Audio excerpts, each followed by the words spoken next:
Assalamualaikum warahmatullahi wabarakatuh. Nama saya Fali Firmansyah dari SMKN 4 Jember.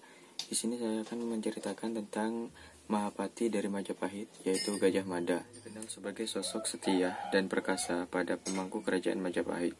Untuk terus menjaga keutuhan dan menebarkan pengaruhnya, hingga sekarang jasa-jasanya masih dikenang. Gajah Mada memiliki kisah hidup, perjalanan karir, dan perjuangan yang cukup serius.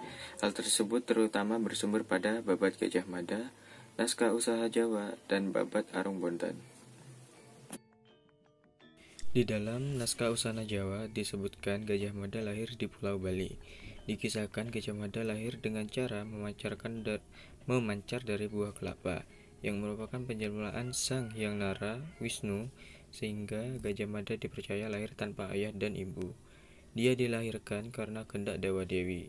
Naskah tradisional Nusantara sering menegaskan legitimasi tentang kelebihan pada diri seorang melalui mitos, sehingga tokoh yang dimaksud pantas dijunjung tinggi dan dihormati. Namun, di dalam Babad Arung Bontan menawarkan penjelasan yang berbeda tentang asal-usul Gajah Mada. Kitab tersebut menjelaskan bahwa Gajah Mada merupakan anak dari Pati Longgeter dengan nama Longgeter dalam cerita Damangwulan Menak Jinggo.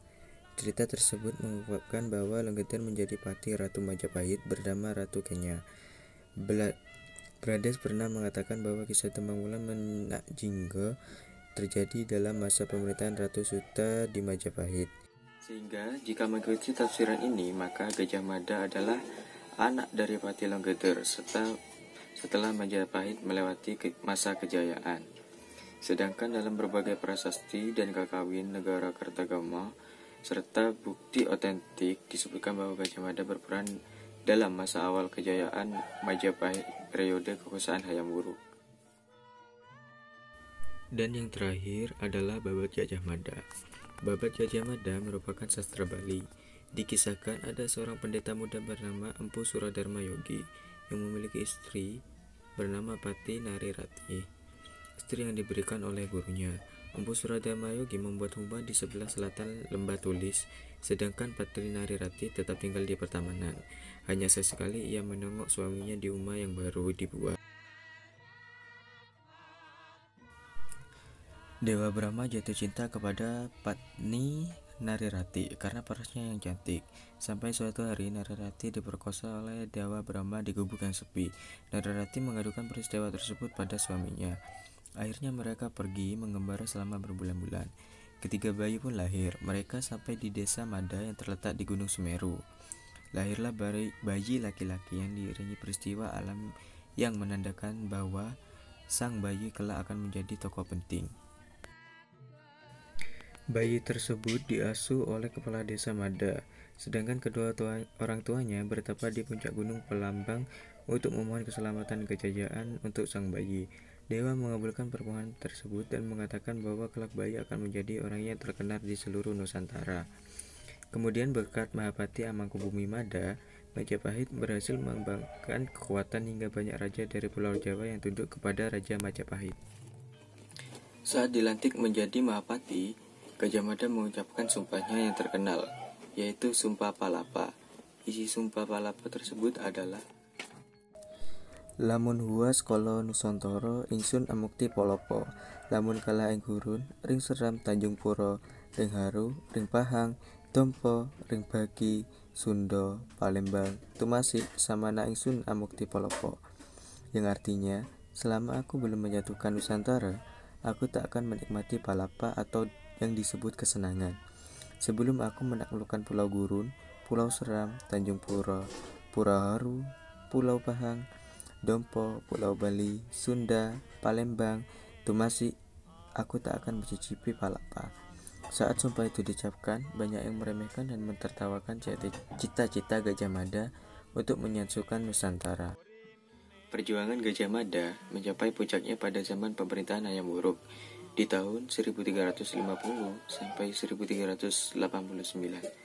Luas Majapahit hampir sama dengan luas Indonesia saat ini. Bahkan pengaruh kerajaan Majapahit sampai ke negara-negara tetangga. Hal ini dibuktikan Majapahit pada waktu itu mampu menguasai wilayah-wilayah Nusantara yang meliputi Melayu, Tanjung Pura, Semenanjung Malaka, kemudian wilayah Jawa Timur dan Nusantara Tenggara, Sulawesi, Maluku, Irian Barat, dan Jawa, kecuali kerajaan Sunda Galuh dan Sunda Pakuan. Berkat keberhasilannya, pengaruh Gajah Mada sangat besar. Bahkan dapat dikatakan pengaruhnya melebihi Hayam Wuruk dan anggota Sabta Prabu, yaitu semacam Dewan Pertimbangan Agung yang beranggotakan keluarga kerajaan Majapahit. Perjuangan Gajah Mada sampai saat ini terus dikenang. Hal ini dibuktikan dengan penggunaan nama Gajah Mada untuk nama jalan di sejumlah tempat di Indonesia. Menjelang akhir hidup Gajah Mada ditandai dengan adanya Perang Bubat. Perang Bubat adalah perang antara kerajaan Majapahit dan Sunda Pajajaran pada tahun 1357, mengakhiri kejayaan Gajah Mada. Perang Bubat dikatakan sebagai penyebab awal keruntuhan Majapahit. Perang ini diawali dengan keinginan Raja Hayam Wuruk untuk memberi istri putri kerajaan Sunda bernama Dyah Pitaloka Citra Resmi. Namun, Gajah Mada menentangnya. Saat terjadi iring-iringan kerajaan Sunda menuju Majapahit, terjadi konflik di Persinggahan Bubat yang terletak di sebelah utara ibu kota Majapahit. Raja Hayam Wuruk memiliki keinginan untuk menyambut tamu di Persinggahan Bubat, tetapi hal ini ditentang Gajah Mada. Karena Gajah Mada beranggapan tidaklah pantas seorang raja dari kerajaan besar menyambut rombongan dengan mendatangi di Persinggahan Bubat. Saat pernikahan tidak dilanjutkan, Gajah Mada menginginkan Sunda takluk dan menyerahkan Dyah Pitaloka sebagai persembahan. Akibat penolakan dari Sunda, terjadilah perang di Bubat, yang saat itu menjadi penginapan rombongan Sunda. Seluruh rombongan Sunda gugur dalam pertempuran dan langkah diplomasi Hayam Wuruk pun gagal. Oleh karena itu, Gajah Mada dicabut dari jabatan sebagai Mahapati pada 1359.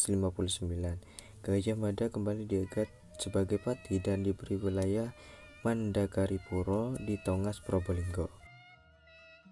Gajah Mada meninggal pada tahun 1364 dikarenakan sakit. Dengan meninggalnya Gajah Mada, kebesaran Majapahit pun berakhir. Sekian cerita dari saya. Assalamualaikum warahmatullahi wabarakatuh.